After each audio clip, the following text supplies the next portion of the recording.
Hello and welcome to SKP shots. 2-1తో India ముందుంది. కానీ రాంచీలో రాణించేది ఎవరు?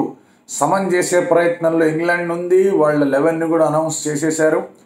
ఇండియా కొన్ని ఇంజరీ కన్సర్న్లు ఉన్నాయి, బట్ ఆత్మవిశ్వాసంతో ముందుకెళ్ళబోతున్నారు. రాంచీ టెస్ట్ ఎలా ఉండబోతుంది, పిచ్ అనేది కాస్త బయటకు వచ్చింది. ఆ విషయాలని కూడా మాట్లాడుకుందాం. So let's get start.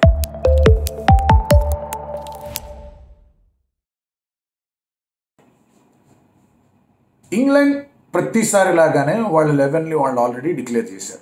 And అందులో రాబీ వాళ్ళ టీంలోకి వచ్చాడు.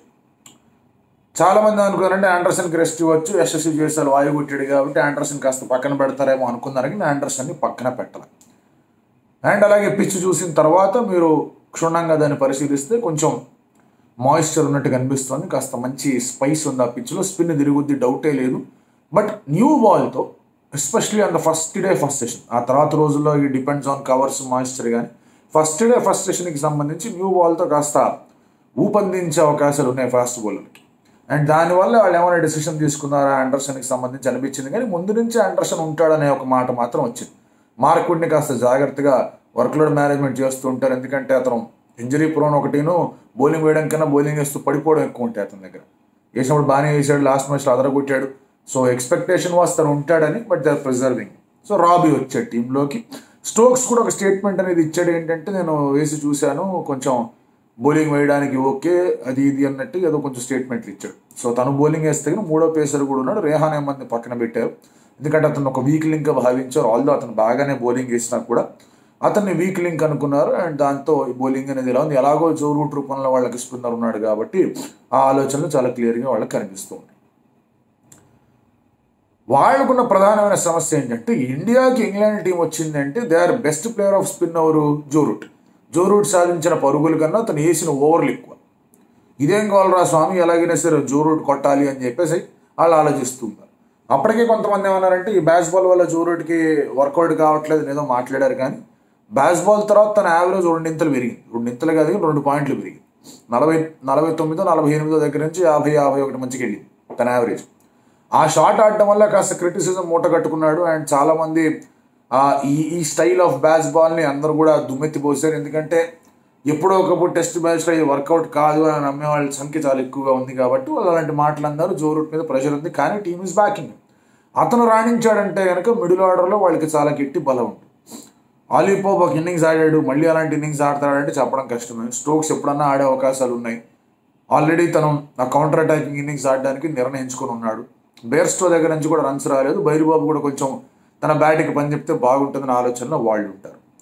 But India's point of view నుంచి last test match especially second ఇన్నింగ్స్లో వాళ్ళు వేసిన బౌలింగ్ కానివ్వండి, అండ్ అలాగే థర్డ్ డే మార్నింగ్లో వాళ్ళు చూపించిన నైపుణ్యతని కానివ్వండి, ఆ రెండింటిని చూస్తే ఇంగ్లాండ్ వాళ్ళు కొంచెం ఆలోచిస్తారు. ఇప్పటిదాకా Duckett and Crawley have been giving them good starts. జరిగిన 6 ఇన్నింగుల్లో 5 ఇన్నింగ్స్లో అద్భుతమైన స్టార్ట్లు వచ్చాయి. 6వ ఇన్నింగ్స్లో స్టార్టర్లు 23 పడ్డాయి.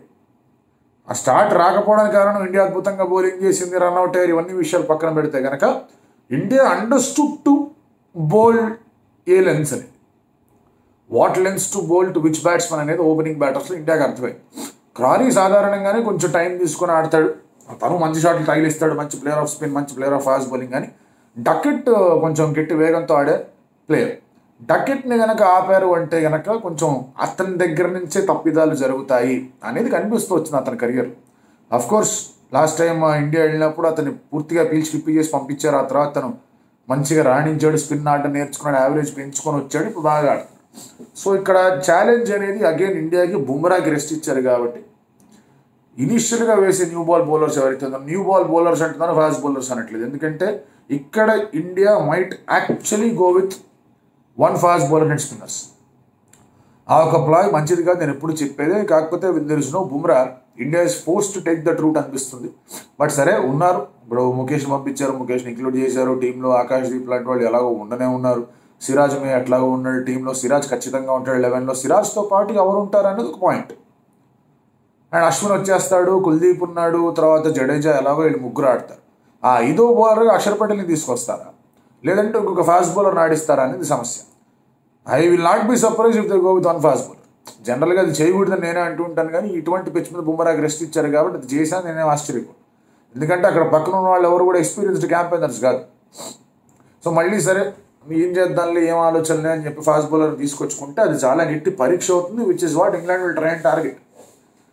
వచ్చే వీక్ లింక్ ఆ ఫాస్ట్ బౌలర్ అవుతాడని వాళ్ళకి విషయం బాగా తెలుసు.